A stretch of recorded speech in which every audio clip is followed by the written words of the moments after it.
Okay, welcome back to the Uneducated PT Podcast. Today we have a very, very special guest on, someone who I have a lot of respect for in the industry. I had the pleasure working with Shan back in 2023, and I can confidently say that anyone who has worked with her speaks incredibly highly about her. Extremely knowledgeable, competent in her field, but also kind, compassionate, and integrity as well. I would say they would be words that would kind of come to my mind when I think about Shannon. So I think she's the perfect example of what a business mentor should be and can be. So I think you're going to get a lot out of this episode. So Shan, welcome to the podcast. Can you start by telling the listeners a little bit about what you do and the people that you help?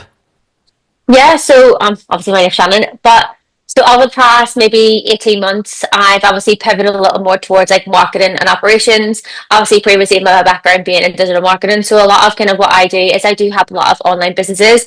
Now there is obviously other businesses I help that aren't actually in the fitness industry, but predominantly it is in the fitness industry, more so because I've always just kind of fell into that kind of category. So yeah, I mean I can help obviously lots of different businesses because I've worked in many industries myself previously before going into like self-employed life. So I help a lot of them with their marketing, their operations. So it can look like, you know, inside their business, like how to set up like onboarding journeys, whether that's like setting up the proper systems as well for their clients and themselves to make it a little bit seamless. And it's also maybe looking at like hiring people, training staff, like all these different bits that people always forget. And then obviously you've got the marketing, and so it's how we get actual people into the business as well. So once you go in the business, all the back end's all nice and shiny and new, and it's a lot more seamless, and then they can go on their way and, you know, crack on really. So like you said, you work predominantly with fitness businesses, but Yeah. do you think that once you kind of understand the patterns of business, that's an easy kind of crossover to other industries? Yeah, 100%. So as long as you've got like a product or service to sell, like it is quite easy to do then. Obviously most businesses always have a product, they always have a service, they have something to sell. It will always depend on the market really and how they interact with their clients. So for an example, with fitness coaches, we are, well, not saying we, but they have the ability to outbound and send messages and do all that other stuff. Whereas like the likes of people who are like accountants and mortgage advisors aren't really in that space to do that because it's against kind of the regulations of like the networks that they're a part of. They're not allowed to kind of go out and physically like message people about getting a mortgage and stuff because it's a financing. So there's obviously different ways of doing things, but the same rules apply with marketing. It's all about your content, your messaging, getting people to drive to you. Obviously building a good customer service so you do get your referrals as well. Yeah. Obviously you're very well established in the fitness industry, and there'll be a lot of personal trainers and coaches who actually listen to this podcast as well. How is it that you're well established in the fitness industry and helping a lot of fitness coaches? You used to work in fitness for a brief time, didn't you? Yeah, so I actually qualified for my PT qualification in 2017. So, and I was obviously worked in digital marketing as well. So when I got out of uni, done a master's, and then I went home to Belfast and I got a job in digital marketing. My first ever job, I was earning like £16,000 a year. It was like ridiculous. And I think even half of that went to like my stepdad for like rent and stuff. And then as I kind of like obviously went through digital marketing, I've always been the type of person who's always had more than one job, always. And I think it's more like a mentality. Grew up in Irish families, like all my family have all worked two jobs, like all women have. And I don't know if that was always stuck with me. And it was actually a PT at the time that I had in 2017 in Liverpool. He was like, "You'd actually be really good as a personal trainer. Would you want to maybe come and work for us?" So I was like, it's never something I actually thought about. So I actually did. I went and done it. Qualified from PT, and then I was working with them for a while. And I went out my own as well at one point. Like I worked at Pure Gym on top of working a full-time job. So I was like 6 days a week working like ridiculous hours at one point. And then I finally kind of like, I packed it in mostly when I went online. And I started working with like a really high tech coach. You know, we had a team of coaches, team of sellers, all that kind of stuff. I was head coach. I was obviously helping with the marketing, everything else in the department. And that just made me hate coaching. And I think it was because of the people that I was working with were really a challenge, like mentally. And I was like, I'm mentally not still okay in myself. I was like, I don't know if I can do this job. So for me, I was always like, I'm better at helping people behind the scenes. And that's kind of like what I've always done is like, I'm the person behind the scenes who's kind of giving you the direction. I've always been better at that side of it than I have at like the actual other side. And I just didn't enjoy coaching at one point. I was just like, why am I doing this? Like, I felt like it was the whole, like, I know obviously people enjoy it, but I just didn't enjoy that part. Like, I like solving problems, like they're intricate problems. Like, I like the strategies and things behind it. Whereas like with weight loss and fat loss, there's only one strategy you can use. and that's just dropping calories. And I just felt like that Mary, it just felt to me very monotonous, and I was like, I need to be doing more, essentially. And like you said there, that you a lot of the time you spend kind of behind the scenes, basically running other people's businesses and helping other people's businesses to succeed. But then recently you decided to go out on your own and be the front and center, basically.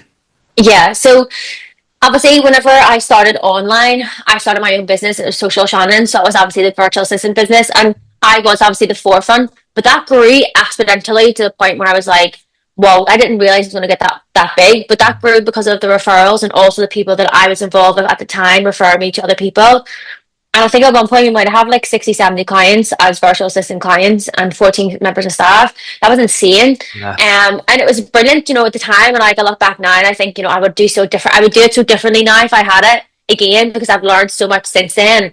And then obviously I went in someone else's business to work behind the scenes, essentially, while still coaching people, but I started helping like doing the marketing, and then it was doing lead gen, and then it was doing marketing, and then it was CEO, and I was like, it just kind of gradually built up that over 12 months.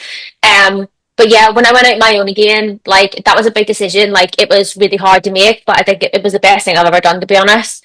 And the last like 18 months have been incredible. Like the people I've worked with are just, you obviously get such an array of different people, like from different businesses. Like you've probably no idea how many businesses I've worked in that are still well known. I'm like, I've helped build those businesses, which is nice just to remember. Do you think that's given you almost a sort of advantage? Because a lot of people go into business and they straight away work for themselves, whether that's a fitness business or B2B or whatever it is. But like having that kind of insight of watching how other people run their businesses and almost tweaking their businesses and fixing them and seeing what people do wrong, what people do right before you kind of went out on your own. Do you think that's given you a bit of an advantage? Probably, yeah. Like I think like when I first started doing, because I was always worked in like agencies before I started doing my own thing, like in 2021. Yeah. I not that I had an idea of like how things work, because obviously there's higher level stuff that you don't get to see when you're like an executive, like you don't. And obviously I was managing accounts and stuff, like managing Google accounts, ad accounts, stuff like that. But I think whenever I just got my business off the ground, obviously I was still like I wouldn't say getting help, but like, I had people I could speak to about like what I was doing, what was right and wrong. And I didn't always agree with the decisions, but when I did it, I was like, I actually don't like this. I can do this again myself. So when I went and done it myself again, I knew exactly what I didn't want to do, because I had looked at what other people had done. I was like, that's the kind of business I don't want to run. This is the way I want to go. So I do think it's like, I think for anyone who wants to actually start their own business, I'd probably say go and do it and see what happens. Like there's going to be opportunities that may come arise that you might actually want to work someone else's business. Like I know people that prefer to do that than run their own business because they don't want the stress of it. But like, I always think if you've got an idea, go and do it and just like see how it goes. Like, set it up the way you feel like you want to set it up as, and then kind of obviously if you want help, you can get help. But like if you've seen enough bad businesses, how to run a good business. Like Yeah. you know the opposite way to go. Yeah. Like you know yourself, even if you're like in a mentorship and you can see how to run, you're like, I don't really like this. Like if you even want to set up your own, kind of yourself, I want to set up this way because it doesn't work that way. Yeah, I think like if you understand what you don't want, you're halfway there. Yeah, that's it, isn't it? Like I knew myself as soon as I left the last place I was in, and I was like, I don't want to be that type of person. Like, not even the type of business, but the type of person as well. I thought really stuck with me. So, like, I really tried to stick to my values as much as possible, and I have, to be fair. Like, and it's worked in my favor because even people that are finishing up with me, say on a 6 month like mastermind or whatever, I don't pressure people to stay because I'm like, if I can't teach you anything else, I'd rather you leave because I don't want you to stay here and I don't want to take your money. It's just not like, I'm not about sitting here again like, oh yeah, I'm making like 50K a month. Like that's not, I live very comfortably and I love my life and I love not, having a balance, and I don't want to be that person that's like, you have to resign, you have to stay on, like, if you leave, your business is going to be in trouble. And I'm like, no, I've taught you everything. If your business is in trouble, always come back to me, but it shouldn't be because I've taught you everything enough to know that you're secure enough to leave and do it yourself. Because I don't feel like people need that support 24/7 for all year round. There should be a period of time where people leave naturally because they should learn enough there to run their own business themselves. Like that's the whole point of having a business mentor. Like it's not meant to be something, in my eyes, it's not meant to be something you have all the time. Yeah, it's great for support, but if you don't need that support anymore, like you don't technically need to constantly stay there in that same position. Yeah, and kind of need that kind of space of to implement what you've actually learned and give yourself that little bit of freedom as well. Yeah, and like some of the people I've worked with have implemented so much stuff, and they probably did need more help. But there's like, I'm not saying person's going to be like, you're going to fail if you don't stay. It's Mm. just not my. It's just really not in me to do that. I would rather someone go off, leave, try things with themselves, figure out what it is they want, and then come back to me if they wanted to. Like I'm just not that person. I think it's just like, I don't know. Do you know when you have that, like, it's like a moral thing? Like, I'm like, I can't do it morally. It's like with my, I just can't. Like, I'm like, the fact that like you're paying me and you're probably not getting like what you need. I'm like, because you maybe don't need as much support as what I can give you. Yeah. So if I'm giving you too much support and you're like, yeah, everything's good, it's taking over. I don't want to sit and go, oh, we can try all this stuff, and like you need to do this, and you need to do that. If that's what you don't want to do, so I don't force my clients to do anything they don't want to do either. Like, I say to them, like, look, this is my suggestion. If you want to do it, you don't have to. You can keep going at the rate you're going at. But if you try this is where we could go. Instead of like being like, no, you're going to be stupid if you don't try this, or your business is going to fail if you don't do this next move that I'm telling you to do. Yeah, and I think that's where I think integrity comes in, and that's why I think so many people speak highly about you as well. Because like I think you can only carry on like that with people for so long before, like, once your reputation kind of is destroyed, like you can't really build that back up. And like, what's that like saying? It's like it takes years to build a good reputation, and it takes moments to destroy it. And I think you see Yeah, that a lot with a lot of kind of flash in the pan kind of mentorships and stuff like that.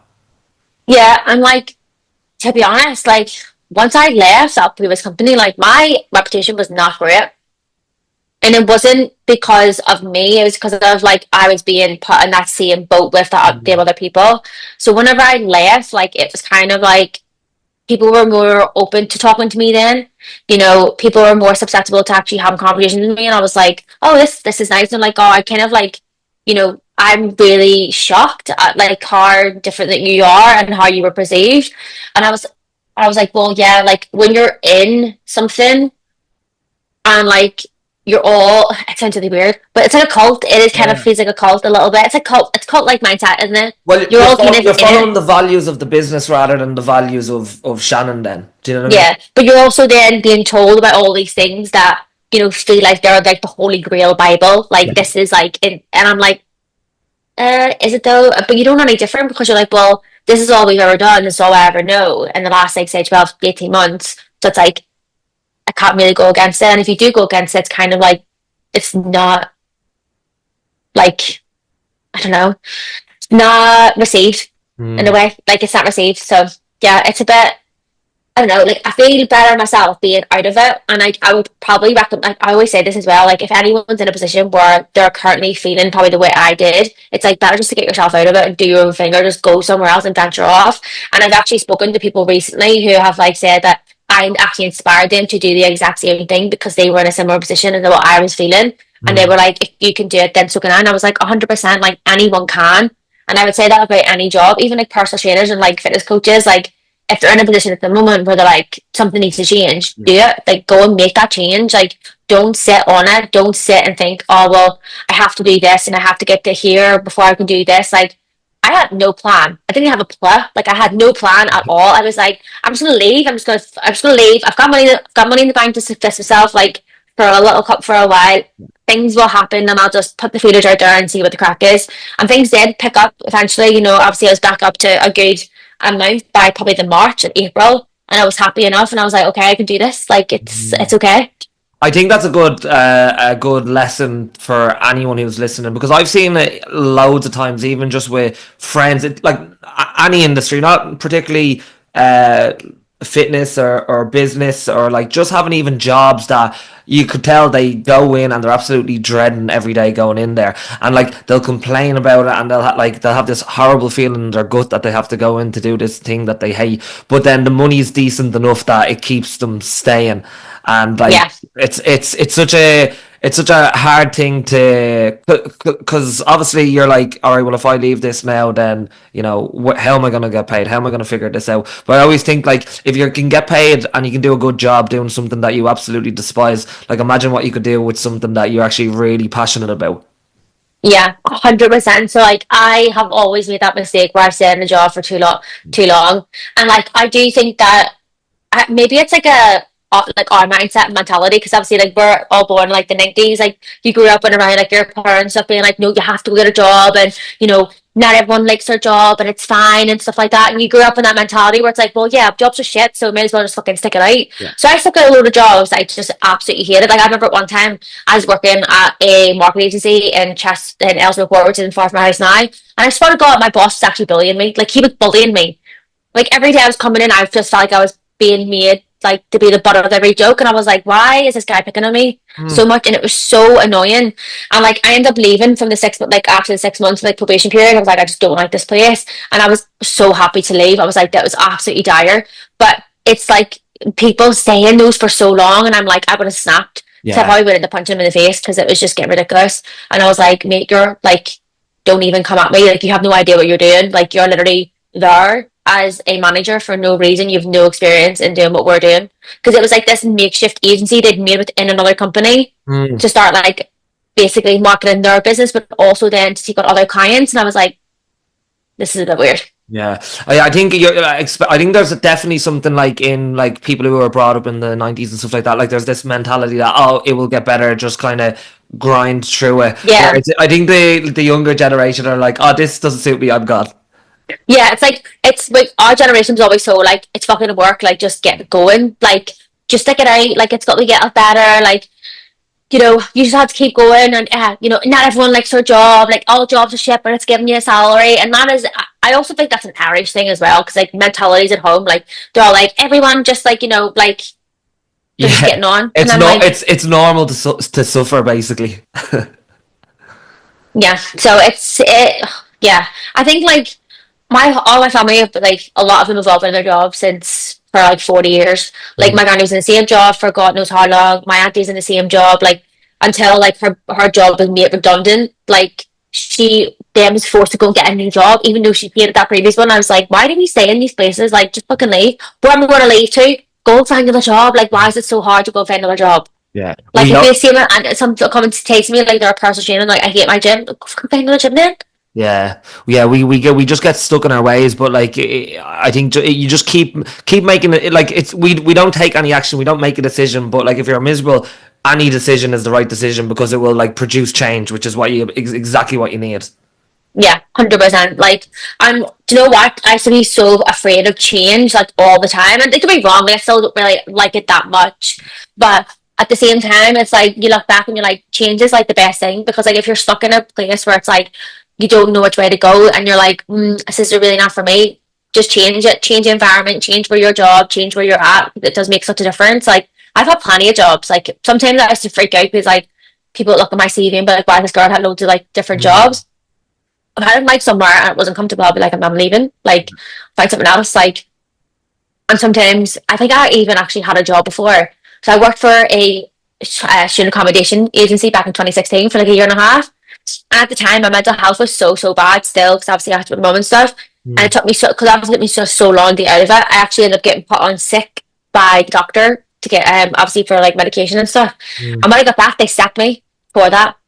I was like, you're sacking me because I have mental health issues? Like, what the fuck's that about? Like, I could have obviously got like back then, I still could have probably got them done for more than that, and obviously had to get more money off them. But yeah, I couldn't believe people actually did that. Yeah, like I was like, this is just mental. But you know what? I always love that kind of quote from Steve Jobs, where it's like, you can't connect the dots going forward, but you connect them when you look back. And it's like, even if you left the job and you went to an even worse job and you went to an even worse job after that, and then you make another change and another change, it does end up leading you to the thing that you're like, now it makes sense of why I went through all them shitty little experiences. Yeah, it also makes more sense now as well whenever I look back at how hard the managers were. And I was like, I now look back and be like, wow, they were under a lot of pressure from like top bosses downwards. So it's like, I get why they were this way. So I always look back and I'm like, I don't regret anything like that I had done. And I look back and I'm like, I actually forgive all those people that I used to hate, because it's like, actually I know what kind of position they were in, that I'm like, okay, yeah, I get it now. Like, that's why she was such a bitch. Like, she was under a lot of pressure from her boss. She was then obviously trickled down, because like, shit trickled downhill. Like, we were getting in shit, she was getting in shit. It was kind of just that type of environment. I mean, she was very, very harsh as a boss, and I'm like, that's how I don't want to be. Is if someone's struggling and they came to me, then I want to help them. I don't want to be like, well, just get on with it. Just go sit over your desk and just get on with it. Yeah, makes sense. I want to go through a few quotes from you that I think is very, very helpful for business owners and for you to just kind of dive in a little bit deeper to them. So, first one, there is a perception that we need to hit certain income to warrant our worth as a business owner. Can you explain this one? So, everyone knows this by now in the fitness industry. The online space has exponentially grown in the last 3 years. What I don't like is this perception of if you're not doing X amount of money a month, you're basically worthless. And it's like, I'm sorry, but that doesn't make sense. So I have clients who have, they're like every month they're like, oh, well, I haven't hit 13K, I haven't hit 15K, and I haven't hit 20. I'm like, hold on a second. What? Why is your being about it? Where is this mentality coming from? Why do you feel like you need to hit that number? And if you don't hit that number, why does that equal that you're a failure?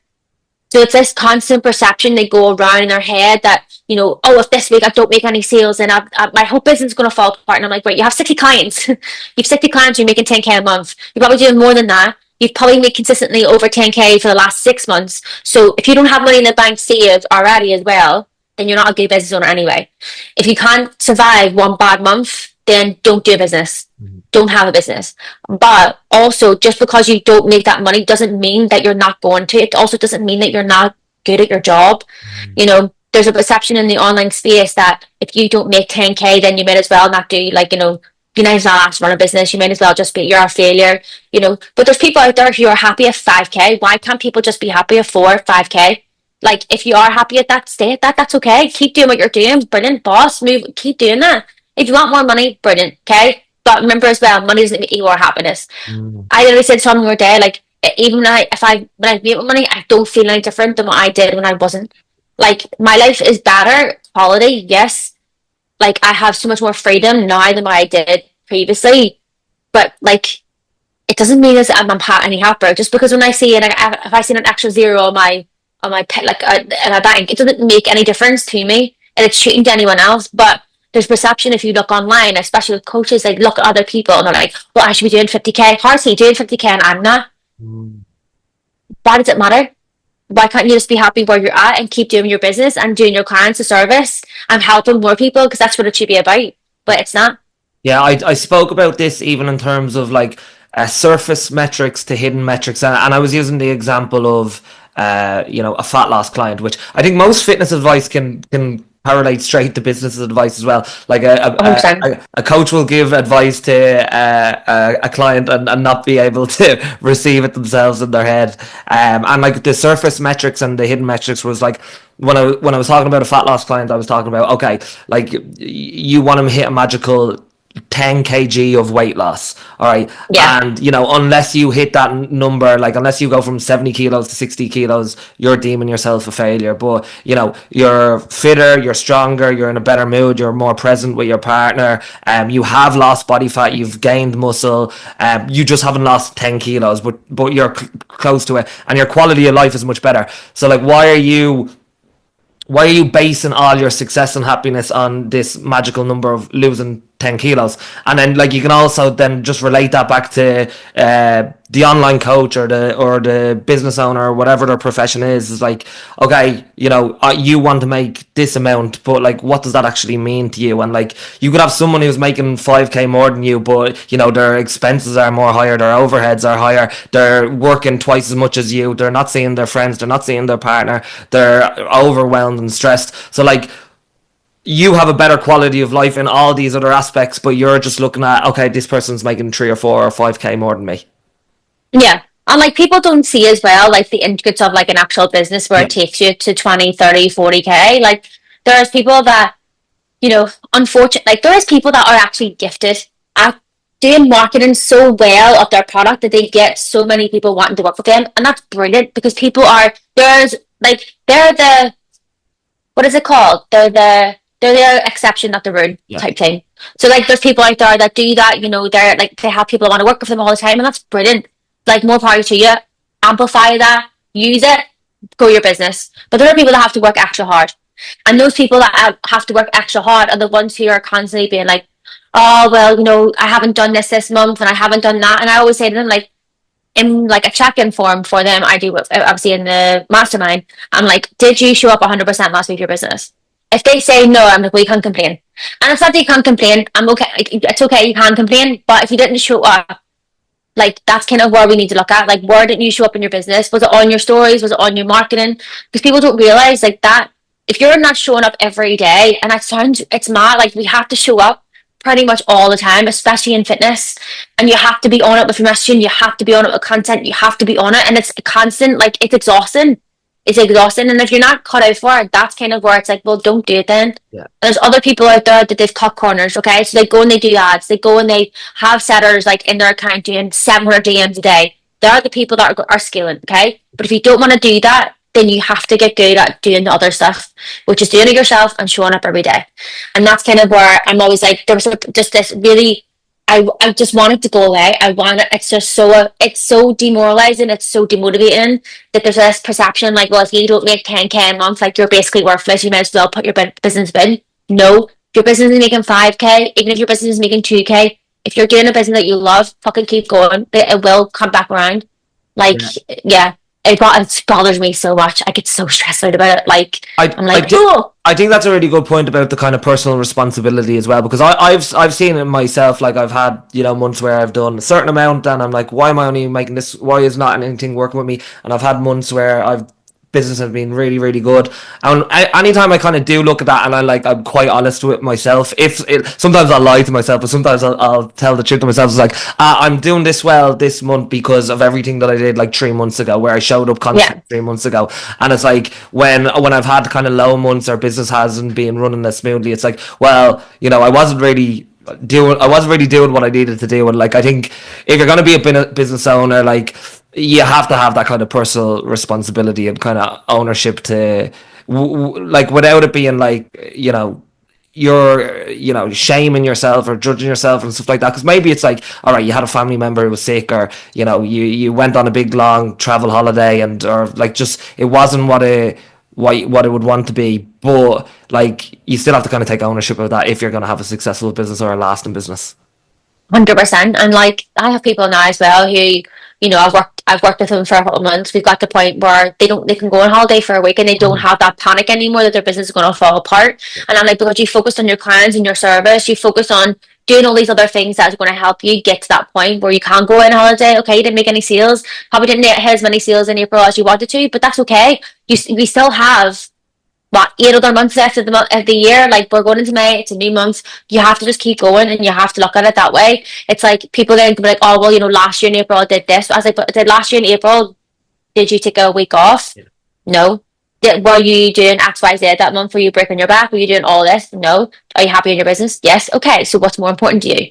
You have to, it's like, do you know that guy that's written The Subtle Art of Not Giving a Fuck? So he always talks about, like, you have to like be careful what the fuck you give about. So it's like, what do you actually give a fuck about? Like, what is it really important to you? I know it's really important to me. What's important to me is my mental health. What's important to me is balance. What's important to me is being able to take my dogs out for an hour every day when I can, and and manage my own schedule and not have to answer to people, or chasing all this money and whatever. It's like, I show up with myself every day authentically, because that's just who I am. I don't have to show up with fake. Like, you have to just choose what you actually care about most. And I think people care so much about money because they feel like, well, if I make more money, then it means that I'm a better person doing this, and I blah blah blah, and I've got all this it means that I'm like, top dog. And I'm like, no, doesn't necessarily. Like, unless you shit on everyone else to get to that point, then no, I don't think it is.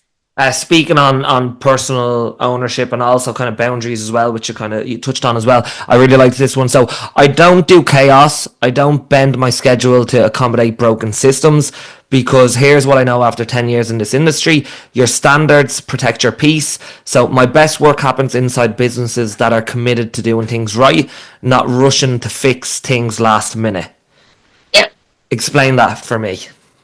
So I've worked in businesses before where it's like, it's constant chaos every day. If something's not working, why isn't this working? Why are you not doing this? this should be higher, our number should be here, blah blah. And it's like sometimes you're like, I can't like sometimes you physically can't fix a problem if it's not like it's an external factor. So it's like what I try to do now is like I'm trying to really change how I perceive things as well in businesses. So even when I work with people and I know things aren't working, I'm like, look, right, let's look at everything, okay? We're not going to rush this. Let's look at what's actually happening. Yes, we need more calls, but yes, we need to get like more sales in. But let's actually look what's happening. If I can fix this problem, I've been able to do that, and I've been able to go, well, okay, here's what I found. Here's why it's not working. Okay, external factor we can't help that. Okay, but then it doesn't become like, well, this is your fault. Why isn't this working? It's your fault. Like, there's a constant chaos. I've worked in so many places before where it is a chaotic environment, and it's not motivating. It's like demoralizing when you're there. Like, it's this constant like, well, I've worked in places before where basically like you don't get paid if like you don't get do a good job, or your payments late, or like I'm gonna like send like a fee to you if like your numbers aren't updated here, there, and everywhere. Like yeah, it's frustrating when people don't update the tracking sheets. It's frustrating when people don't send you a report, but at the same time, it's not the end of the world. So it's like now what I've kind of tried to do is like don't get me wrong, I work really fucking hard in certain businesses as well. Like I work really hard to make sure that I maintain a level of like I have my shit together. But I do that because I've done that because I have an overview of everything and I know exactly how everything's working because I set it up. So I'm like, okay, so I know how the inside of a business works right now. So it's not chaos. It runs seamlessly because we put the right things in place to make it good. We also don't put so much pressure on different people to hit certain things when we know there's other things at play.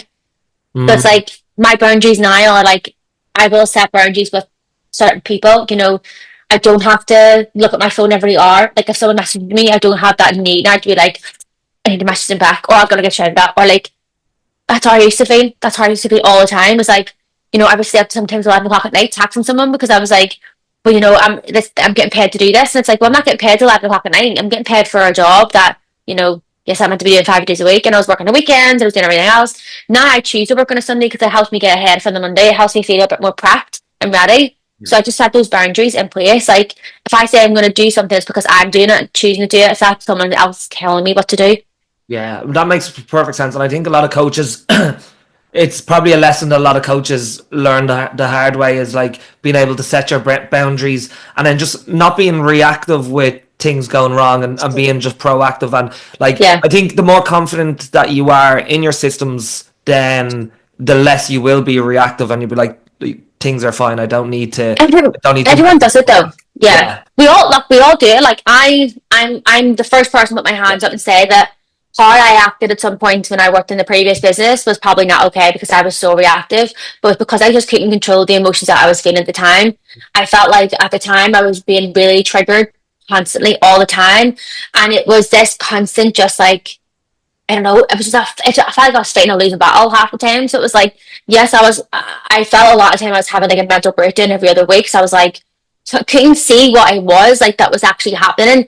But when I take a step back and I look at it, I'm like, okay, so yes, some things could have been managed a lot better, and probably myself and my emotions. I don't do that anymore, thankfully, because I've had proper mindset coaching and know exactly how to handle myself now. Yeah. But then I look at us also and I'm like, there is things that you just cannot control, regardless of like a business. And if you're doing everything right, sometimes there's going to be times where there's things you just can't control. You can't control how other people perceive you, book a call, make a sale, anything else, and that's okay. You have to be okay with that though. And there's people out there who are not okay with that.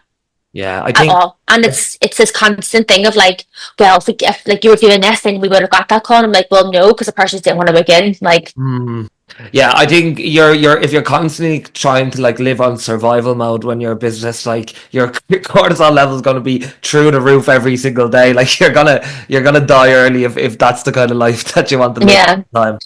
Yeah, and I generally think that at that time my stress levels were probably like through the roof. Like it took me like I remember basically someone saying to me like it took me so long for my nervous system just to kind of just chill the fuck out. And like even now, like I watch sometimes and it like even if I go to CrossFit and like I do everything else, my watch still says like you've had a really non-stressful day, and I'm like because things shouldn't be stressing me out anymore the way they used to because I've put things in place to help other people, and any problem that comes up I can deal with it in a way that's like, okay, well, don't worry, we got this, like it's fine, we can deal with it, it's okay.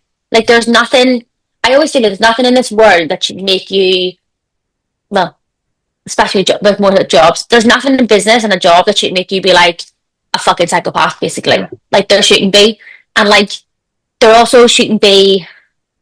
So this, I put on my thing the other day on threads about like mentors, like basically being reincarnating of Hitler, because I've heard a lot of bad stories lately. So I'm like, I hear so many bad stories of people being like a certain way, and I'm like, and it's there are big mentors as well. There's people out there, and I'm like, wow, like karma's gonna fucking get you, because like how where do they get this, like, I don't know, like the balls to just act and treat people a certain way. And I'm like who do you think you are? You're not the Dalai fucking Lama. Like you don't have to, you can't just go around talking to people like that. You know what I mean? You're not fucking Pope fucking Francis, and not everything's dead, but like you're not, like you're not these people. So if you thinking you're in a position of power, like is you're in a position of power in the fitness industry in the UK, love, not the entire world. You're not Alex Hormozy. Like you can't speak to people the way you do. And I'd say you'll probably hear more of the horror stories and notice more of the horror stories than like the general public or regular business owners, because that is your field. It's like the way I know I'm able to spot a bad personal trainer straight away, whereas the general public wouldn't know, and then they would fall into that hands of that person who's almost kind of ripping them with a program, and then you're like, oh, Yeah. you see it more because obviously it's the industry that you're in. People talk to me about it though as well. So like people will openly have conversations with me about that, because obviously they trust me, and they know obviously like I've been through similar stuff before.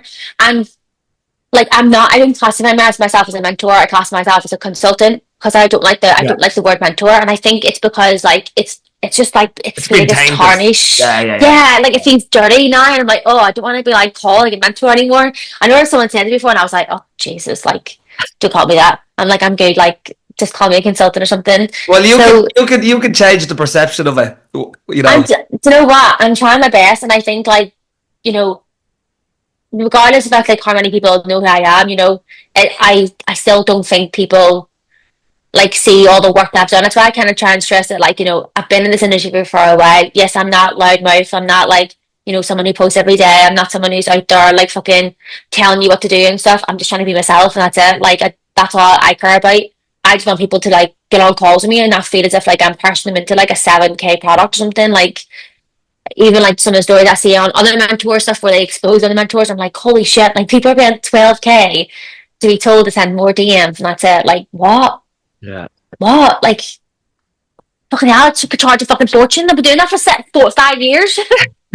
Another question another very good quote that I wanted to get your thoughts on, especially because I've after hiring 4 coaches, very very good coaches. If they're listening, really really happy with them. They all came Amazing. through. They came through the program, and they're doing great in what they're doing. But you said slow down when hiring, build a better hiring process. Better hires can elevate your business, and a bad one can drown your business. So what does a good or bad process for hiring people look like for anyone out there who might be kind of on the verge of hiring their first bit of staff? People who do like one interview and think that's it, and they're like, oh my god, you're hired. I'm like, what? Like, no, to do your due diligence first. Like, what I've kind of seen before is like people who rush the process. So like, we need a coach, we need someone ASAP, and I'm like, okay, let's see what we get to first. Go out, you know, put the job out there, like look back and see kind of like obviously the applications, and like you have no idea how many applications I look through for coaches, and some of their like CVs are dire. So I'm like, come on guys, make your CV stand out a little bit more. Like stop using text on a PC window and downloading that as your CV, because that's not a CV, that's just text, and it looks like fucking Morse code, to be honest. I've seen loads of those before as well. But I think like having like an actual process for your hiring, so whether that's like a stage 1 interview, whether that's with like, you know, 1 or 2 people in your team, then the next one could be another people in your team, third one could be with the CEO, then it could be like an assessment phase, whatever.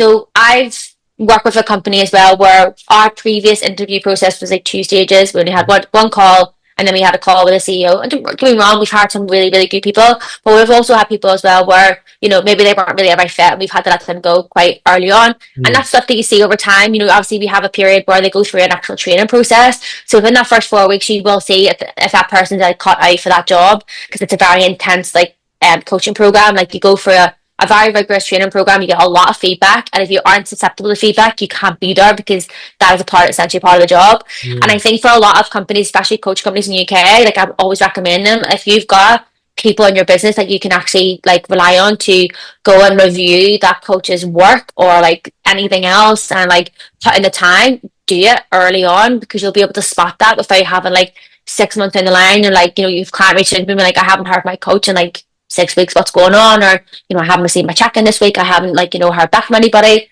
Like, there is things like that happen all the time, and I see sometimes coaching business always hiring, like constantly. Like, you're obviously doing something wrong in your hiring process, because you're hiring people and you're firing them quickly enough, but you're not obviously doing something behind the scenes.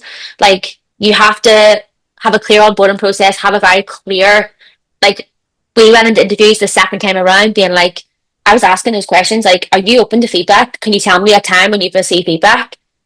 And I'm like, just like, this is obviously, I'm just like letting you know, like, we do a lot of feedback. We will review your check-ins. We will review your loan feedbacks. We will review all this stuff. And you need to be open to changing that, have an open mind. Like, you are not the best coach. Like, you're good and you're the best coach right now, but there's things that we do in a certain way, and we do it because we get results. So it's like those things as well, people have to be like really transparent about. And I think the more transparent you are in that process, people are always going to be like, yeah, I can definitely do it. And they get in there and they're like, actually, no, this isn't for me. And that's okay, that's fine. But put those like 4 stages in first, and you'll be able to kind of see who's going to make it. Yeah, I think that's definitely something that fitness professionals struggle with. I definitely, the first time I hired back in 2019, when I was online and it was during COVID, and I hired, and I was getting frustrated about coaches not doing things the way that I did them, but I never explained to them how to do the things that I did. Like, there was no process, there were no systems, there were no kind of onboard. There was onboarding for the clients, but there wasn't for the coaches that I hired. Yeah, this company I work with already has a lot of all this done already. So like, they have like a senior team, they have all the onboarding processes. Like, it's slick. It's so good. The only issue we had was our hiring process needed to be longer and more in depth, and that was it. And we fixed that, and we've been able to hire some really, really good coaches, some really good fit ones. And obviously, at the end of the day, like, even if we hired 4 coaches at the same time, one of them is probably always going to be like, nah, I'm not really sure about them. We'll have people leave, and that's okay. Like, got a big team, it's fine. And that's kind of like what I think people need to be adapting to. Like, I don't know what it is about the UK kind of fitness industry. Like, you'll see some people and they're like, they're doing really, really well, and you see other ones that say they're doing really well, but inside it's a chaotic mess. Yeah. And it's like, and like all they're being taught is like, yeah, all you do is send more DMs, like cold DM, do ads. I'm like, but like, what about behind the businesses? Is why like I help a lot of my like clients operationally. Because I'm like, you need to, when you have someone coming on board, even for a client, like, you need to have the same process for staff. Yeah. All this stuff needs to be done. Like, even when people are training setters, and I'm like, when you're training that setter, that SOP that you want them to do, that needs to be a call step by step. And basically dumb it down for them. Like, make it feel like as if like you're talking to a child, because it's going to be easier for them to understand. And I think people have this really weird perception. Even when me and Vicky had collective closers, we kept saying to them, like, even when we give you a closer, you still need to train them. Like, or if you've got a setter, you still need to train them on the way you talk and the way you speak. We're going to give support in terms of shadow sessions, but we can't train them to speak like you. You're the only person going to do that. And they were expecting people to come in and be like, bang out loads of messages. And I'm like, guys, you need to put the time in as well. Like, that person needs that support. And like, it's just this really big perception that like people just don't get. Like, there's still an element of training regardless if anyone is good at the job. Yeah, I think that's a big issue that a lot of us make, is just assuming straight off the bat that they're going to be able to do the job without literally just saying things as plain and simple as possible for them, and giving them instructions. Another one that you said that I really liked was and more to do with the marketing side and the content side of things. So your content speaks to everyone and therefore speaks to no one, and you get no leads. So is this a common mistake you see businesses making, especially at the start? Yeah, so like, do you know how people will have like very like generic content where you feel like it just like, it's very open, like it's an open message like to everybody, but it's not like speaking to any one person. And it's like, who do you want? Like, everyone, there's always this massive debate, isn't there, about people who have like a niche or they don't have a niche, right? I still believe you do need to have a niche. Like I've always believed that. I feel like you still need to be able to like actually understand who that person is and who they are. If you're speaking to people from the age of 18 to 65 in your content, and it's very generic, it's very like, here's how much protein you should be in, like you're going to speak to no one. It's not going to land with anybody because everyone knows that is. Do you know what I mean? So it's like, pick something that you're passionate about, that you're good at, and also pick somewhere that like you've kind of got that familiarity and that common ground. You know, I see a lot of the time as well where it's like, you've got these 20-year-old influencers, like they're all like in the gym skinny and they're like targeting mums. I'm like, what do you know about being a mum? Like, unless you've coached like 500 mums, you probably haven't got that experience. Do you know what I mean? So I think like with people, especially their content, like I find like you can even see big accounts, like massive accounts, and they're posting like all these different videos and like it's just dead crickets inside. And I'm like, because your content's not really speaking to anybody, you're doing a lot of like maybe videos of people like doing workouts or whatever, but it's you're only giving someone a demonstration of a workout. You're not giving them something that they can actually find useful. It's not really speaking to them on that level. There's no connection being made there. Like it's just you're just another veil on their feed going through. Okay, here's how to do a shoulder press. Okay, but like what if like I have an injury in my shoulder? Like what am I going to do then? How am I going to get to the gym if I have so much severe anxiety? How am I going to get to the gym if like I have actual severe obesity and I can't get off the sofa? What else can I do at home instead of like doing that type of content?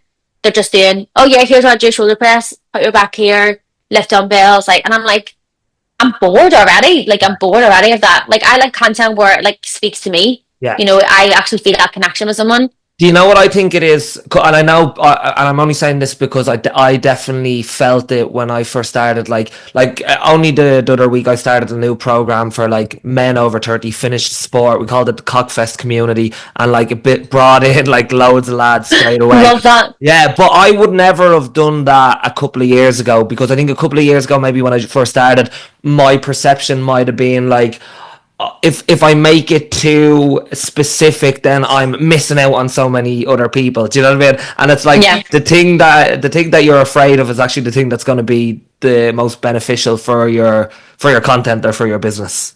Yeah, but your business and content also changes and grows as you grow as a person. Yeah. So even like I've seen this before for a couple of people, like you are not that 21-year-old girl anymore who's trying to grow her glutes. You're that 21-year-old girl who's adapting her life, moving country, living all this different lifestyle, trying to balance that while doing a business and everything else.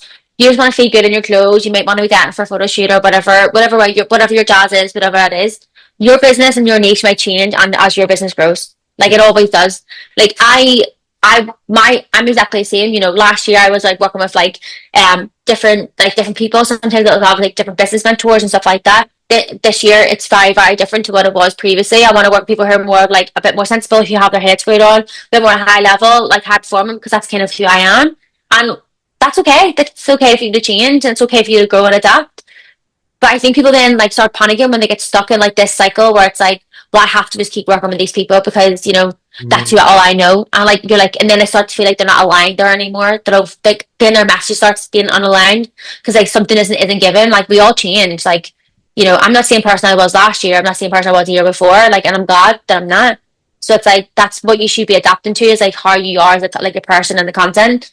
And even one of my clients recently just finished up with me like a couple months ago. Like she completely changed what she was doing. It's like I kept telling her something's missing here. Like there's no alignment.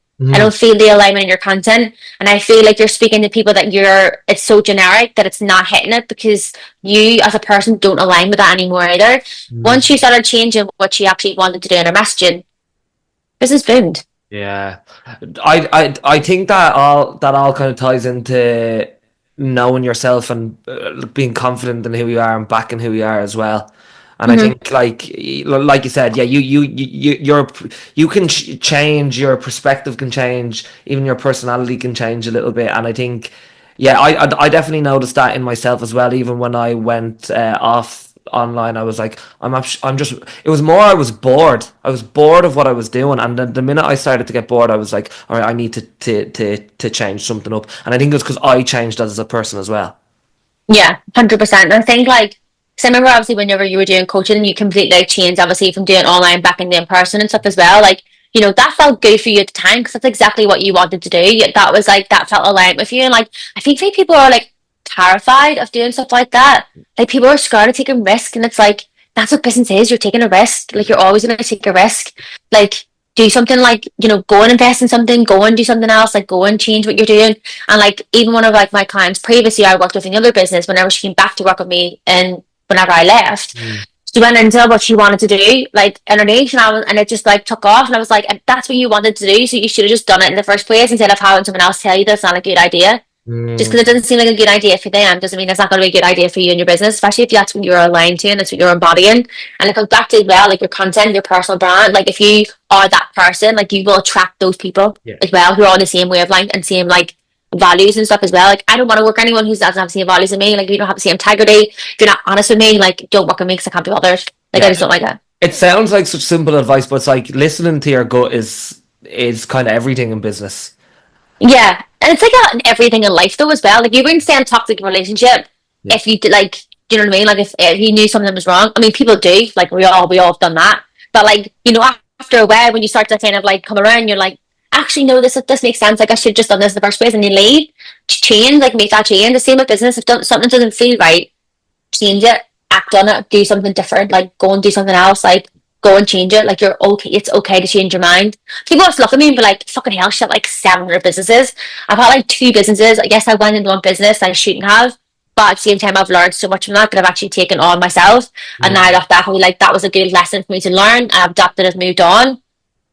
Yeah, it's can't regret anything. It's all experience to help you for the next thing. Where do you think that the consulting world, the mentorship world, where do you think they're getting it wrong from what you see other kind of mentorships and businesses doing that obviously doesn't align with your own values? It's so hard. It's hard to say. Like, I mean, I could probably say if I really wanted to that I just think that people are at a point where they all think they're at war together. Like, well, there are dickheads and there are dickheads and there are this, that, and the other, and they all fight each other. And it's like, well, guys, there's enough to go around. Like, people are, I think sometimes like everyone's out for themselves, essentially, what they always are. Do you know what I mean? Like humans weren't built to be that way. Though we were built to like be supported and like building communities and stuff. And that's something I've learned. Like even just doing like CrossFit. Like I said, like I never wanted to. I started being on my own. So I was like, I miss being in a team. CrossFit's really helped that for me, and I work with other people as well on a team, which is nice. But I think like with the mentorship in the world and stuff like that, it can be such a lonely place because a lot of them are just like focusing on why need to be making 7 figures, we need to be doing this, that amount of money a month, and they're treating people really badly, they're treating staff really badly and like clients and stuff. And sometimes I feel like they just don't have a clue what the fuck they're doing. They're just literally doing it for the sake of doing it now because they have been. And it's like a dick measuring contest at the moment. That's what I feel like it is. And it makes me sad that there are so many male mentors out there that are benefiting off other people's like fortune, basically. Like they're benefiting for people's what hard people are. And like sometimes as well, like I've worked in mentorships before where like I've seen people like sell things to get into something, and I've just been like, that does not sit well with me at all. Like, they're doing this to get in it and they're putting everything into it, and like they might not even get out of it what they should have. And that just doesn't sit right with me. So like I feel like morally, some of them are morally corrupt. They're not doing it for the clients. They're doing it for themselves. And until something can break that mold, I feel like it's going to implode. Yeah. I feel like people now are getting upset. They're more aware of it now. People are aware that they don't need to be bullied into a call. They need to be bullied on a call to give money away. They can take that time to take that step back and be like, look at your other options. Like go and research and look at Trustpilot. Look at other people's like. Go and look at the people that they're saying that do social proof that with, like go and have conversation with those people, because if I get any money they won't, like 9 times out of 10 they won't have a good thing to say about them. Yeah, it's again, even relating like the kind of the business world to the fitness world, it's like it's unregulated, so at the time it kind of ends up being cowboy kind of country, and anyone can do or say. I see a new mentor like every day. Yeah, well, that was a question I was gonna ask you. Is like, because I know in the fitness industry, like a lot of personal trainers don't even last 2 years and then they're gone. There's like a huge turnover rate. Would you say there's a huge turnover rate in terms of like PTs who become business mentors and do a mentorship and then and end up just I don't know, because most of the main ones have been around for a while. Like yeah, Phil Green's been around for years. You know, years, he's yeah, done it all though. He was an online coach. He's done all that. yeah, You know, you've got obviously Phil Learning. He's still around. He's still yeah. established, but he's went a different direction. Do you know what I mean? He's went a completely different direction. He's done really well from that. So Mark there's two people Cole's been down. around as well. Yeah, there's the And but they're all kind of the main names, aren't they? Like I'm sure there's so many that are just or I ran a successful PT business for a year, so now I'm gonna become a not even like that. Like there's some people out there that are like, oh, well, I ran a successful branding business, so now I'm going to go and join up with someone else, and now I'm going to like teach other people. And I'm like I have never once in my life said I've ran a fitness business. Like I was a coach for other people, and I've done that. I've ran my own business. Yes, I'm not saying I can help you run your fitness business, but what I'm saying is that the things I learned and I've learned over the last 4 or 5 years, I can help you. I'm also heavily involved in so many other things that like I can see what marketing you're doing, I can look at your operations, your business, and I can apply all the things that I know. We can adapt things as well that work for you. So I don't ever like talk about like I'm a fitness mentor and everything else. I just don't like it. I don't like the thing. I just don't like the vibe of it entirely. I don't really post about any of my social proof anymore, like at all. Like I don't do that because I'm like I felt like I was getting caught up in that like whole cycle of like, well, my this person's on 7K a month or whatever, blah blah blah. Oh, quiet. He just woke up from his nap. The dog's just barking. So yeah, it's a lot, and I think like you'll probably see over the next couple of years. Like I think people are going to buy from like the Mark Post and stuff like that, like you know whatever. And but there's also a lot of people who don't like that, yeah, like his program. There's going to be people who do get like success from it. You're always going to have that give and take. mm, And yeah, I don't know when there's ever going to be a time when we don't see it, but there is just like I feel like a new mentor like every other month. I look at, you know, oh I've hit like 10K, now I'm gonna go teach other people. And the reason they do that is because they know they can charge more for coaching, they know they can charge more for mentorship, so they can make more money. And again, you're not doing it for anyone else, you're doing it for yourself. yeah. So until you can do it, you do it because you love it. Like I do this because I love doing this. I love marketing, I love like I said, love problem solving, I love strategies, I love all that. Yes, money's lovely and it's nice, but I like doing the work. Like I Yeah. don't want to sit in my ass all day and be like just telling the people what to do, be like, yep, you go and do that. Like I want to hire all these people and just like get you to work for me instead. Yeah, and I think you can tell that off people who genuinely enjoy the day to day of like building up systems and making things work and trying out new things versus someone who's like, all right, I made money doing this and now I want to charge I want to charge clients more, so I'm going to Yeah. charge the business basically. Yeah. To like, oh, I've had my first 20K a month, and then it's like next month, like I'm a business mentor now. I'm like, Yeah, I think whatever. like I've seen that a lot, and I like you kind of see through it very quickly as well. And I'm like, it's very hard to see them people lasting versus the people who like that Yeah. they enjoy what they do. It's the same even with like people who are like setting and closing courses as well. So like, you know, there are people like, oh yeah, I've been a setter, or you know, I've done closing, or I've ran my own business, so I'm now going to teach other people to do that. But then like 6 months ago, you were crying because your business was doing 6K and you didn't know how to fix it. So they're probably going to teach people how to do setting and closing when you don't really seem to know what you're doing. Yeah, yeah. What personal blind spots have held you back the longest? Do you think that other business owners could learn from? Personal blind spots. Um, You spoke about self doubt only a couple of days ago on your social. yeah, Media. so I think like personally for me, I have always found it hard to market myself. Mhm. Always. And that's probably my biggest issue. And it sounds mad 'cause, like I help people, but like I find it because I've always been in marketing and digital marketing, helped other people in their business. I never thought I'd have to do it myself. Yeah. So when I ran my own business, I'd had other people helping me with like content and stuff. Like I was like doing like recording content and whatever. And it's always been so easy. But when I've had to take it on board myself, I've always really struggled because I'm like, I find it really hard to articulate what I can say in my head without sounding like sometimes it's a dickhead. And like other times as well, like I get so caught up in the day of doing other things, I just forget to like post, or I forget to like put on my stories, etc. Or like I'm like, oh, but people won't want to see this, you know, like it's dead boring. Like I do the same things pretty much every day. Like I don't think people want to see me running the Tesco's to grab fucking lunch because I forgot it today, or walking to the post office, or taking the dogs out, or you know, sitting for an hour and a half trying to upload ads. You know, I get stuck in my own head sometimes about that because I'm like, why would people want to see that? Like, surely they want to see something like different, you know? And like, I'm not a person who lives in Dubai. I live in the fucking world. Don't get me wrong, we're having really nice weather, but I'm not living in Dubai. I'm not like have this like lifestyle. I don't go traveling every month, do 2, 3 holidays maybe a year and that's it. And I'm like, what can I show other people that like would be exciting? And it's like, would they want to see me just sitting for an hour and trying to upload ads? Like, what would be the process of that? I don't know. So I think that's my biggest blind spot. Sometimes I can be like, am I a fraud? Like, I'm trying to help other people about like, I can't really help myself. I can help myself. I know exactly what to do, but I just then get in my own head about it quite a lot.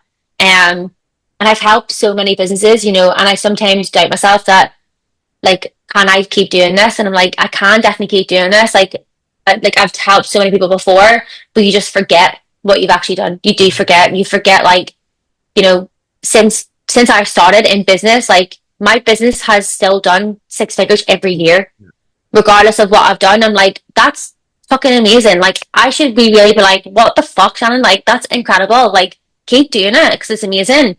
And then I always forget. I'm like, oh, but then I haven't done this, and like maybe I don't have like a nicer car. Like it's just yeah, you just get caught up in these things that you forget. Like I was at one point, I just kept thinking to myself that like I needed to have like all this stuff, like a car, and like I had to keep buying myself handbags and stuff like that. Like don't get me wrong, I love a handbag and I buy myself one like once a year, and it's amazing. It's like my little treat. But like I used to be warped in this perception that if I didn't have all these things and I was still a fraud, you have to live this lifestyle, you have to look a certain way. Like, I don't have a Rolex, got a fucking Garmin, it's like everyday life type thing. So yeah, I think that's one of the things holding me back is probably myself. Yeah, I'd say it's the blind spot. I don't think there's anyone who couldn't resonate with that. Like that's listening to this because like obviously we live in a social media comparison trap anyway. And like I know myself, like I speak to coaches, personal trainers who are unbelievable like, at what they do, like absolute brain boxes who like would struggle to just put up a video online because they think they don't like the sound of their voice or they sound a certain way, and like they're probably they'd be 10 times better at their job than I am. Do you know what I mean? Yeah. But, like able to market myself, and I think that's sometimes it's kind of like an unfair thing, isn't it? That like some of the best people at their work are just really just doubt themselves in terms of marketing themselves well, and then some of the people who are unbelievable at marketing themselves can be either terrible coaches or mentors or terrible at their job, but amazing at marketing themselves. Yeah, 100%. And like I do see it a lot of different people, and it's one of those things like I will never ever claim that I'm the best at what I can do because I literally never stop learning. Like I've spent so much money that even in the past like 2 years on learning more, and I'm always open to doing more. Even with like ads and stuff, I've been doing that since like 2014. I've just paid like 3 grand to win an ads mentorship to learn more because I'm like, there's just more I can learn. There's more I can do from here. I was going to ask you this question, but I already know the answer because you actually put this up, and I was like, that is really, really good. But I was going to say, like, what's the most underrated skill in your opinion that a business owner can have to succeed, like beyond tactics and sales and strategies and stuff like that? And I remember you put up something like underrated skill or underrated strategy: be a good person. Yeah, like just be a good fucking person. Like I think it's maybe like the way I was brought up. I was brought up to have tough skin, and like I'm a very sensitive person. Like, and I'm still like people will always say to me like I have a fucking mouth on me, which I do. Like I have a mouth on me. Like I'll say what I think. I'll always will. I'm very like that way spoken. Like if you're gonna be a cunt, I'm gonna call you a cunt. Like at the end of the day, but also I take things quite to heart, and I'm quite a sensitive person. I will also do everything I can for people that I love. Like I will bend over backwards for them all the time. I don't get it when other people are intentionally dickheads. And I'm like, I can't get my head around you. Like, even if you're someone's friend and you know someone's going for a hard time, why are you intentionally just being an asshole? Like, what is that about? And like, I think even especially with business, like, there is no need for anyone. I don't care if you earn 7 figures. I don't care if you earn 8 figures. I don't care if you're, like I said, you're fucking Alex Mosey. Don't be a dick. Stop being a dick because it comes back to bite you in the arse. You're gonna go back as a cockroach in the next life. That's literally what it is. Like you're just like karma's a cunt. I believe in karma, and I'm like karma's gonna come get you eventually. Do you think that because it's like business can be a quite a competitive nature, or maybe not even a competitive nature environment, but people who tend to get into business are quite competitive by nature, that like that's where that comes from? Yeah, and I also think a lot of people do it for their own ego as well. So they do it for like an egotistical thing, and you do find a lot of people like have narcissistic traits of people. So like some of the great business owners probably are necessary people. They cut off people. They're very like, one mind's like, they don't really have a lot of friends. Maybe like, they do have a partner and a lot of their life is just work, work, work. So for them, again, go back to the work thing, they base their worth on the business and success. So then, therefore, like, when things aren't going right, they take that out on other people, staff, whatever. And like I've said this before when I post, like there's people that cannot manage, so they can't lead either. There's people that are visionary CEOs, or people who like to have a vision, they're good, they're creative, they've got all the strategies, but they're people that just can't lead and they can't manage people either because they don't have that personal skill, they don't have that like human skill to manage and listen to people.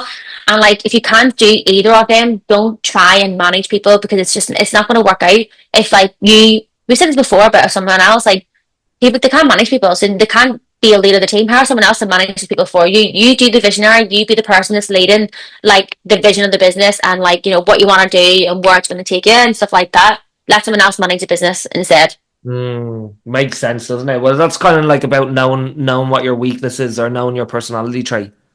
Yeah, but then if you're a narcissistic person, you'll never admit the fact that you have these weaknesses. Like my biggest weakness is always going to be, for me, is like the lack of sometimes the confidence I have in myself. And sometimes I am the type of person who will over deliver to like justify like overcompensate sometimes, and I do that, and I've done that quite a lot, and I try not to do it, but I know I still have that tendency, and that comes from my childhood trauma, more or less. But I over deliver on everything I do because I want to make sure that, one, people get a good customer like experience with me. Two, like I can justify the fact of like the money that they're paying me or whatever.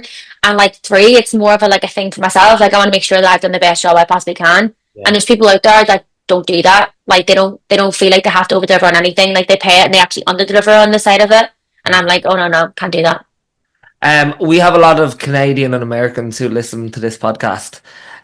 So I think they would definitely want to know. And speaking of childhood trauma, what was it like for you growing up in Belfast when you were a kid? Wow, and there's a lot of stuff that's happened in Belfast. Like obviously, my mum was an alcoholic, so like my mum passed away when I was 21. So that was obviously tough. Growing up in Belfast is different. Like it's very different. Like, my partner lives, obviously we're here on the Wirral, which is obviously beside Liverpool. He grew up in a very different prospect that I did. Like we grew up around drink and drugs all the time. Like you're from 15 years old, like you are drinking, you're doing all sorts. I still went and got an education, I still did my A levels, I still went to university and so on that, but it was like you have that party atmosphere. Growing up in Belfast, like, obviously being Catholic as well, there's obviously that Protestant and Catholic divide, which is massive, and that's all I ever knew. I always ever knew that I was Catholic. I knew that other people were Protestants, and they were there, we were here type thing. And I had like even my school and stuff being bombed because I was Catholic. So I've had so many different things, and it's like, do you know what?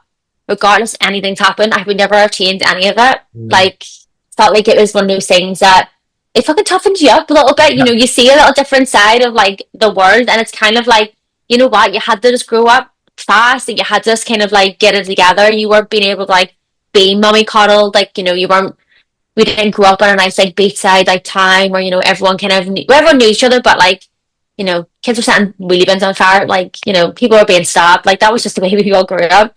Like I think it's built character, maybe in a way. I was about to say that it definitely stories. I have lots of stories to tell. So character building for a business when you're older.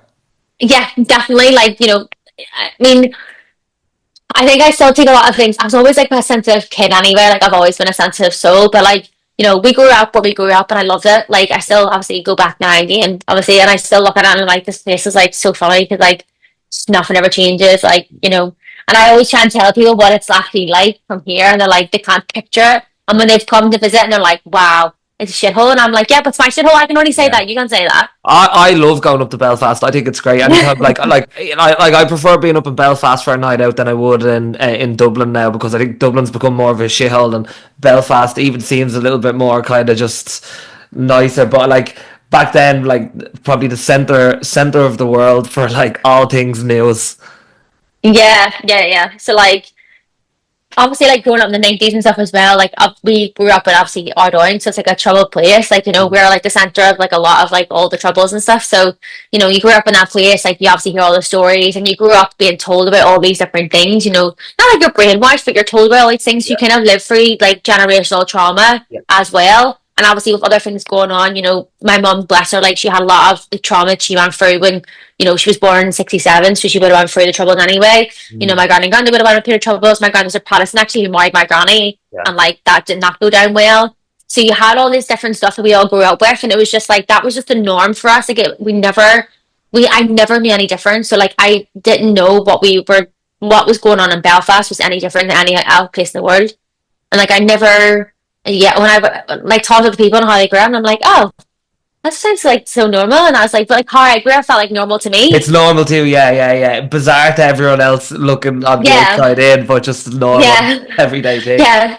Like, you know, our local like nightclub, like our bar was like, you know, had no windows, and I didn't realize that was actually for a reason, because like back in the days, you know, people couldn't shoot in if they were in there, and it's like it's had this metal cage you had to go into, and then one night we were actually like in it, it's like a disco, and like the chairs and stuff were all like ripped apart and stuff like that. Someone came in, turned the lights on, and a balaclava, and basically read a list of people that had to be out of the district by the next day. And I'm like, this was just normal for us. Like we grew up and it was fine. Like it was all good.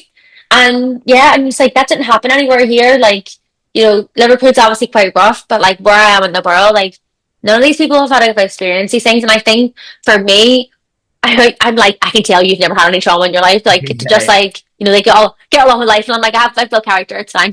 Yeah. Well, like I think that's people forget that. Like it's like you've rough areas all over Europe, but like Belfast was war zone rough. Do you know what I mean? Yeah, I love how they call it the Troubles, not like a civil war. And like we actually had a civil war. Like people were shot dead on occasions quite a lot. Like I've had friends who've been shot. Like I've had friends who were beaten up and nearly stabbed to death. You know, that's kind of what we grew up with. Like, and it was like I thought that was normal. Like that's the shit that we had to deal with. Like I don't even know how to describe it. When you say it now, you're like, "Fuck, it sounds so tapped." When you say it back, but at the time it's completely Yeah, you're like, this sounds so tapped. Like, what the fuck? Yeah.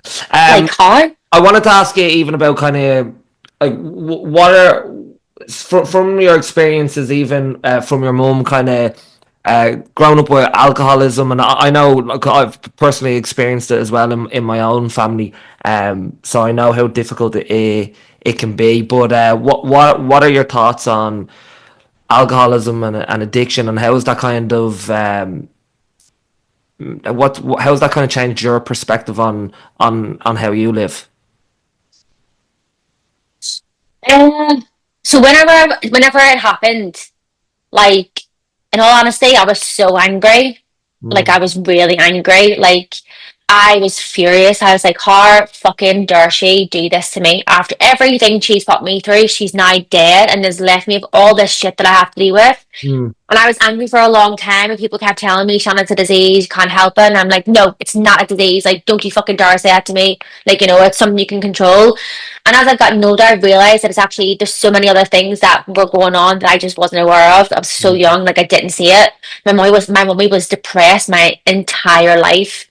Like there was multiple times she had tried to kill herself. There was like, you know, multiple incidents even before I was even born. Like there was things like, and this is probably why I don't want to have kids. So I have a very deep reasons like for why I don't have kids. Like I have suffered myself with depression for 6 years, and that was some of the darkest times of my life. Like it was awful. I had a very abusive boyfriend. I was going through that. You know, I was trying to deal with my mom's shit. Like it was so awful. And at those times I wanted to die. Like I wanted to kill myself. And I was abusing alcohol. Like I was out every weekend. I was abusing drugs, like stuff like that. And my perception of it now is like I look back and I'm like, I feel sorry for her because she didn't have the help that she needed, because it was like back then, like in my family, depression, it was not a thing. Like it's not, you don't get sad, you get up, you get on with it, and you just deal with it. There was something, obviously my mom was just like, she was depressed, and I don't know what it was that triggered her.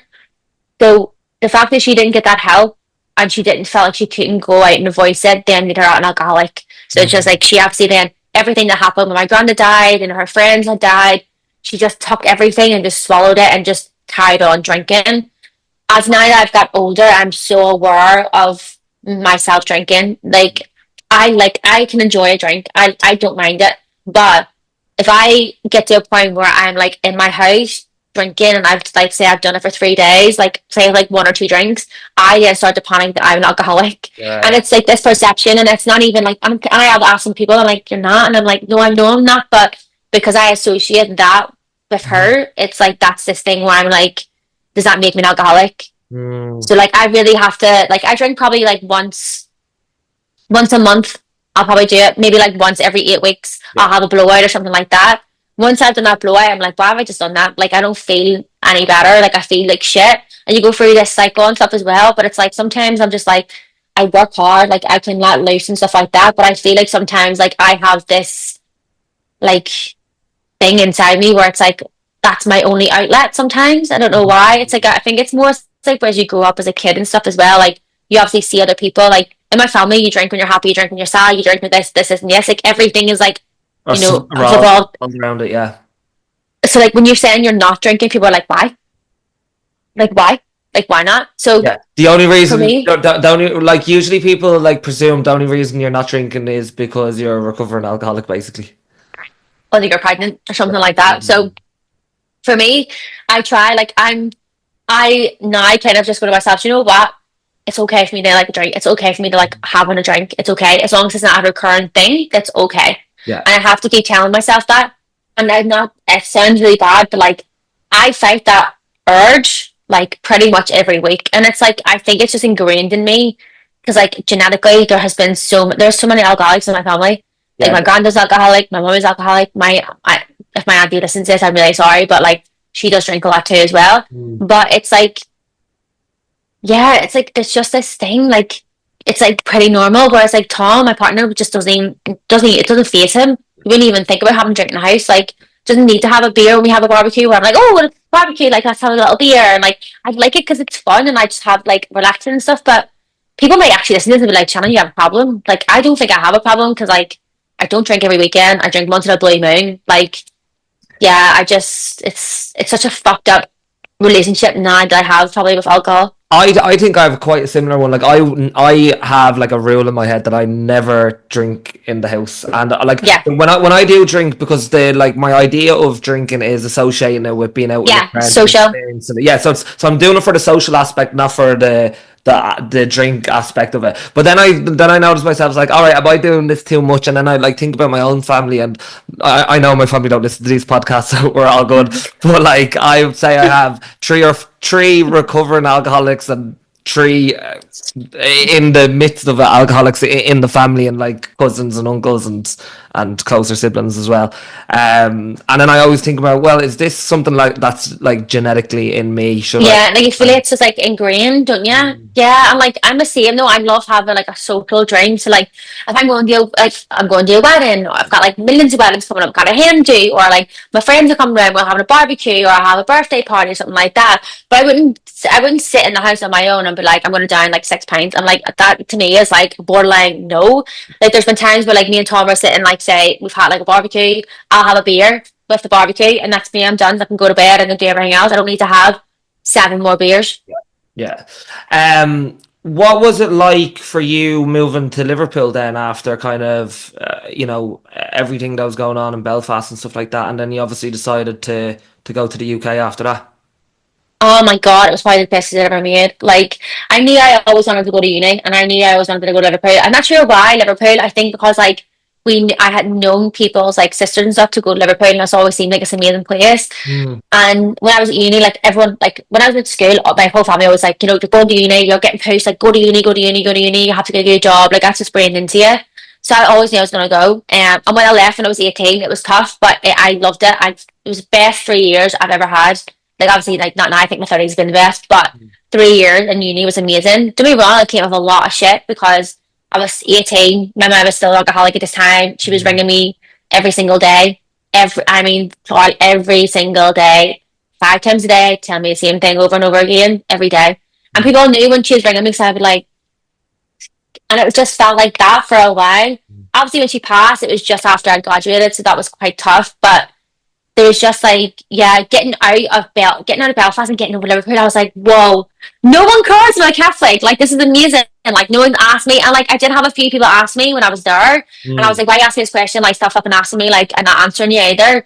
So like I did have that as well. But it was just like, whoa, so people are so many open-minded people here. Like I love it. That's me. I'm so open-minded. Like you be fucking gay, black, Asian, ever. And then because like where we grew up, that was not a thing. Like you were all white Catholics, like that was it. You were just part of the community. And when I got out, I was like all these other experiences, all these different people, different cultures, like different ways of thinking. It was just like, this is brilliant. This is exactly what I wanted, like for me and myself to like come here and be open-minded, live somewhere that's different. Still felt like home because Liverpool and Belfast are very similar. Yeah. But it was just amazing. I loved it. And I was able to like go around like and see different places of like the UK, how like it was so different. And I just, yeah, and I knew I never wanted to go back. I got back twice for two different times for a year on both times. And when I got home, I just felt that when I was there for too long, I kind of felt like I was going back into this really horrible place of being bitter and being narrow-minded again. I just didn't like it. I was like, nah, I'm not staying here. You feel like you're in you feel like you're in a closed wall quarters. I don't know why. I feel so much more free here, but you feel like you're like in an igloo. Like you're stuck in this igloo when you're in Belfast. I don't know why, but that's kind of how I felt when I lived there for a while.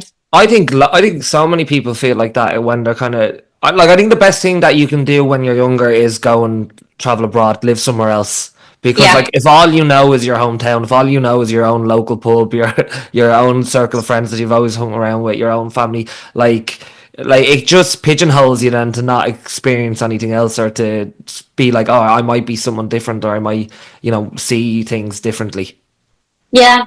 And like I always try and get my little cousins to do this as well. So like none of my other cousins have ever left like Belfast. No one of my family's ever left Belfast except for me.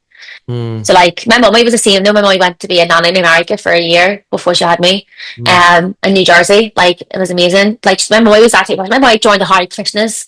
She was a Hare Krishna in Belfast, like in the height of like the 80s. So like my mom was that person where it's kind of like she instilled that in me. Is like go and explore the world, like you need to go and do that. So it's always kind of what I've always loved to do. And like I always want my little cousins to do the same. Like they're all in their 20s now, and it's like none of them, like one's obviously going to be a teacher, like the other one he's actually just going to join the Irish Army. And I'm like, thank God, like that's essentially what I want you to do. Do something that's like scary and go out there and explore and do these things. Because like when you're young, like your 20s is like amazing. Like unless like you're obviously like me, I had a bit of a terrible 20s, but like I still got to explore some of it. Yeah. Go out and fucking do whatever the fuck you want. Don't get in a serious relationship. Just go do whatever it is you want to do. Like, yes, if you find love of your life, we all, what I mean? You're still going to be there in your 30s. Mm. Like, go and do it. Go and explore the world. Go to different places. Go try new jobs. Go to a different country. Go do all these things. Like, don't lock yourself down with just one thing. Yeah. Like, I think that's what your 20s should be. Your 20s should be about exploring. Your 30s is about finding out who you actually are. Yeah. Like, I feel like I've found out more who I am in my 30s than I ever have in my entire life. And it was like, I felt like I was like this switch. It just flipped one day and I was like, okay, this is me. Yeah. This is who I am. And you know what? I think that's also an underrated or unvalued kind of skill or trait of probably a good business owner, is someone who just has life experience. Yeah, I've got fucking tons of life experience. Like, and I've worked with so many people. Even when I worked with them in the last mentorship, I work with so many people and I work with so many people still. And it's like, it was so funny. I think I was in the gym the other week and like, I have so many stories and I'm like, where do all these stories come from? He's like, where have you lived? And I'm like, mate, I have lived in so many different places, even in Liverpool, like in different houses with different people, shared houses, ex-boyfriends who were in the army. Like, I have all these different things. And like, people always laugh at me because I just have a story for everything. And like, I'm just like, do you know what? I've lived a colourful life so far. Sometimes I'm like, have I lived enough? But yeah. But you know what? That's really important as well, because if you're going to be kind of coaching people and helping them with whatever it is, their business, fitness, what anything, like to be able to pull on stories of life experiences that they can relate to is really, really important. Yeah, 100%. I agree. I love it, to be fair. It's quite fun. Last question I have for you, and then I'll let you go. So, what does success mean to you right now? Like, what are you building towards? What kind of life do you want out of what you're doing right now? And to be honest, this is the life I've always wanted, but I've got now. So it's a life of like still being able to work, still being able to, do the things I want to do. So obviously I'm training quite a lot at the moment. I've got like upcoming holidays. I live comfortably. I'm able to buy myself things when I need to. I'm able to support my family and do other things. Like was able to gift my uncle and his fiance a good amount of money for their wedding, stuff like that. Like I'm able to do all those things. I'm able to spend time with my 2 dogs. Like I'm able to spend time with my partner. That's what it means to me to be successful. Like I don't care how much money I have in my bank. Sometimes I do whenever, like, if I have to pay for something. But I, this is what I've always wanted. And I sometimes have to really remind myself that this is what I wanted always, was to be financially free. And I used to struggle so much with that when I was younger. Like, and I never thought I would ever be in a position where I'm like, I live a nice life and I'm financially free. I don't struggle like for money. I've got like a nice life, and like I don't, and that sounds weird because like some people do struggle, and I don't want anyone to think that like, oh, like, you know, she's done all that. I've been through fucking shit, like literally like my entire life. Like I finally feel like this is my time to live, and that's probably why, like I said, I don't want kids, because I'm so selfish right now with what I want with my life. I want to keep doing what I'm doing, like live my life and live for me and Tom and go traveling and do all these nice things, because I never got to have my childhood and never got to have all that stuff in my 20s, because I was in terrible relationships and moving different houses and going through depression and moving back home and moving back to England and like doing all these different things, trying to figure out who I was. Now that I've got this, I'm like, this is my time. This is my time to live my life the way I want to. You know, it sounds like even what you spoke about even businesses, which actually probably relates to your life now, is like you don't do chaos, or you don't want chaos, and like or helping people with chaotic businesses. And it sounds like now you have what you've worked towards is like not a chaotic life, and more of a like peaceful, content. Yeah, like not living on high cortisol levels every single day. Yeah. Not like being like so stressed out to the point where I can't breathe. Or like I'm like, yeah, I can get things, I get my work done like in good times. Like I'm fast, it's speedy, like I'm good at responding to people, like I've good at manage my diary now, like get to go CrossFit like 3 times a week. I go to the gym, I can see my friends, I can go for coffees. I still work hard. If I want to work to 7 o'clock, I'll work to 7 o'clock. If I don't want to, I don't want to. Yeah, and I think it's important for people who aren't in that position now to understand that like that was a life that was designed by you. It wasn't just laid out in front Given of to me. Yeah, it was never given to me. Like I've worked my ass off to get here, and like it's taken me a long time to get to a point where, you know, it's like the last 4 or 5 years I've worked for this, and it's taken me a while to get here. Like, don't be wrong, I fell down 8 times. Like I've got back up again. Like, you know, I failed, I left jobs, my plans, I closed down my business, like, you know, I've done all these different things, and now I'm in a position where I'm like, right, okay, yeah, fuck, this feels really good, like, it's nice. Yeah. And sometimes I'm like, should I be aiming for more? I don't know. And I'm like, no, do you know what? I'm just gonna see how things go. The next big thing for us is obviously getting married next year. So it's like that's my main focus at the moment. And like I'm still working, but that's the only thing I'm like looking at right now is like that. Yeah.